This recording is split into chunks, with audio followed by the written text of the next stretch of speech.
अध्याय 7. श्री स्वामी चरित्र सारामृताच्या 7व्या अध्यायात विष्णू बळवंत थोरात यांनी मुंबापुरी स्थित विष्णुबुवा ब्रह्मचारी यांची कथा सांगितली. विष्णुबुवा ब्रह्मचारी हे वेदांताचे गाढे अभ्यासक होते. मुंबईत ठिकठिकाणी ते वेद, अमृतानुभव, ज्ञानेश्वरी आदी ग्रंथांवर प्रवचन देत असत. अक्कलकोट नगरीत येऊन स्वहस्ते स्वामी महाराजांची सेवा करणाऱ्या मालोजी राजांचाही वेदांचा चांगला अभ्यास होता. ब्रह्मचारी बुवांची कीर्ती ऐकून मालोजी राजांनी त्यांना अक्कलकोट नगरीस पाचारण केलं आणि सन्मानपूर्वक त्यांना अक्कलकोटला आणलं. त्यानंतर विष्णुबुवा ब्रह्मचारींची नगरीत वेगवेगळ्या विषयांवर प्रवचन झाली.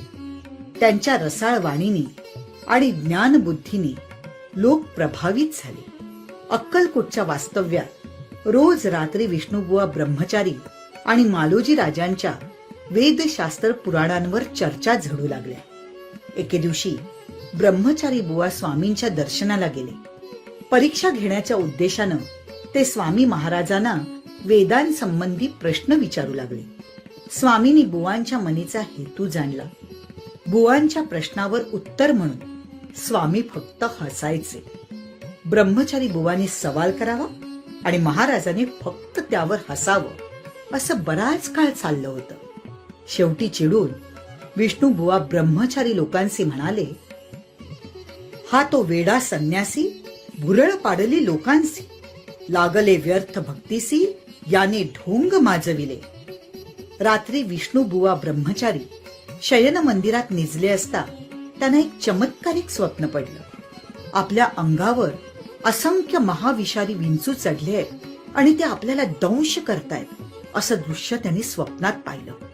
ते खडबडून जागे झाले. त्यांच्या अंगातून घाम निथळू लागला. बुवांना बोलणंही सुधरेना.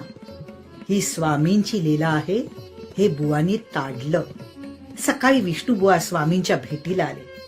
पुन्हा त्यांनी महाराजांना प्रश्न केले आणि स्वामींनी हसण्यानेच त्यांना उत्तर दिलं. शेवटी स्वामी महाराज बोलते झाले. म्हणाले, तरी स्वप्नी देखोनी वृश्चिकांसी काय म्हणोनी भ्यालासी, जरी वृथा भय मानितोसी मग ब्रह्मपद जाणसी कैसे. ब्रह्मपद तदाकार होणे हे नव्हे सोपे बोलणे, यासी लागती कष्ट करणे फुकट हाता नयेची.